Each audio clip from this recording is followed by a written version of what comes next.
Hi there and welcome back to Valley por Vida. Well, Superior Health Plan is bringing health and wellness courses to middle and high school students in Hidalgo County, and these digital classes are being made available at no cost through a partnership with EverFi Inc., a leading education technology innovator. Go ahead and take a look. It's not necessarily mental, illness that's getting kids down these days. It can be everyday stress. And coping with that stress, and as you said, like highlighted by many of the issues from the pandemic, but also knowing the differences between what everyday stress is and something that you should be seeking help for, both in yourself and in maybe your peers. So, and making sure that you know when you need to seek help, what your resources are, and where to go for that.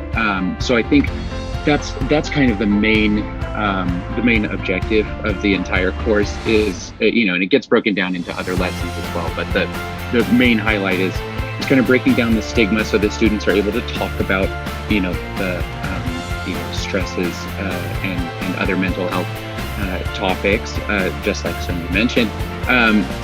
But also just making sure that students have kind of the tools, to be able to handle the things that they can handle on their own properly, but then also to know where to go when they have things that they shouldn't be handling. One thing that schools have always done well is have structures in place for intervention. So schools have always had, guidance counselors, social workers, connections to, health groups in the community like Superior that can provide those, different services. If anyone has any information, that they want to look up on EverFi, everfi.com/K12 is a good resource for students, for teachers, for parents, whoever it might be that wants to learn more about either what is being learned about in the program or how to access the program to be able to use it in their own classroom. Again, Superior and EverFi are offering the courses to Hidalgo County school districts through April of next year, so there's plenty of time to enroll. Now, if schools are interested in participating, they should send an email to the address on your screen.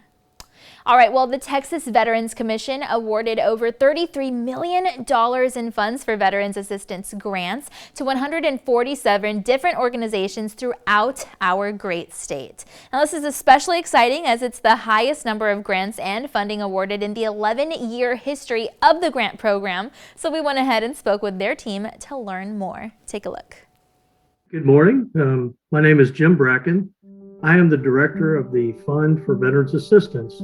I work for the Texas Veterans Commission, and what our department does within the commission is we administer the grant program, where every year the commission awards over $30 million in grant funding to serve veterans and their families that are most in need in the communities. So our grant programs, we serve 4 major programs. They really touch every aspect of veteran lives.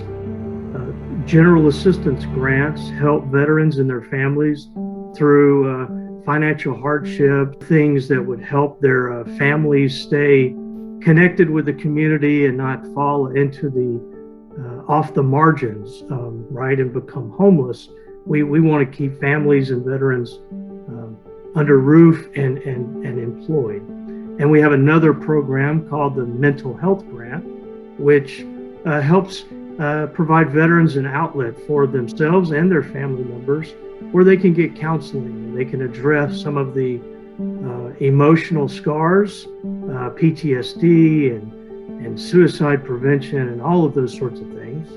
We have another grant program that's called the Housing for Texas Heroes. And that grant program helps a veteran who owns a home but in need of some repair or some adaptability and accessibility and modifications.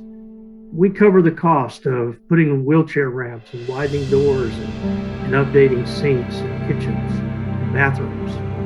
And then our last program are for veterans who are involved with the justice system, and they are called Veteran Treatment Court grants.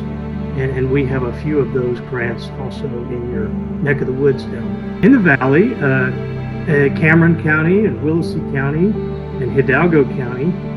Each of those counties have a veteran county service officer, and they each have grants from our programs, and they are really any veteran and family down in that neck of the woods ought to be calling their veteran county service officer first. Go to our website.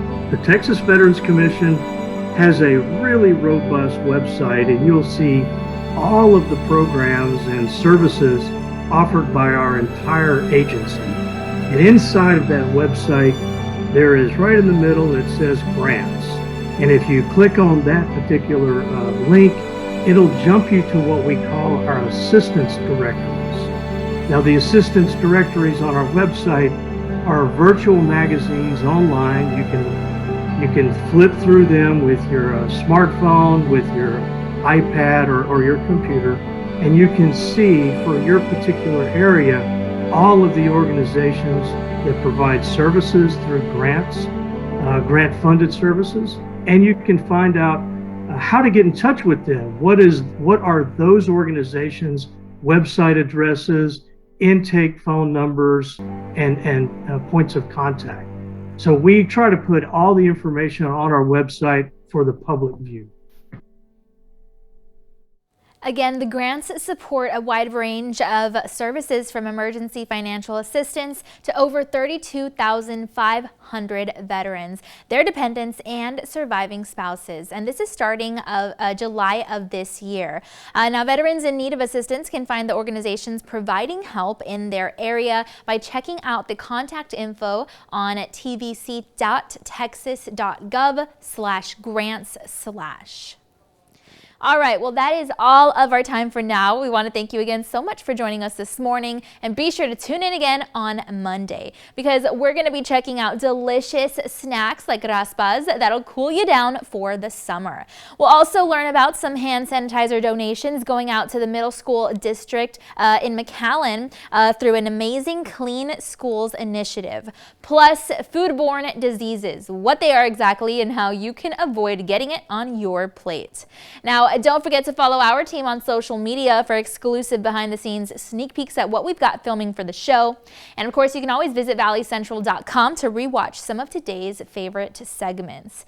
We've got all of that and so much more Monday on Valley por Vida. We'll see you then.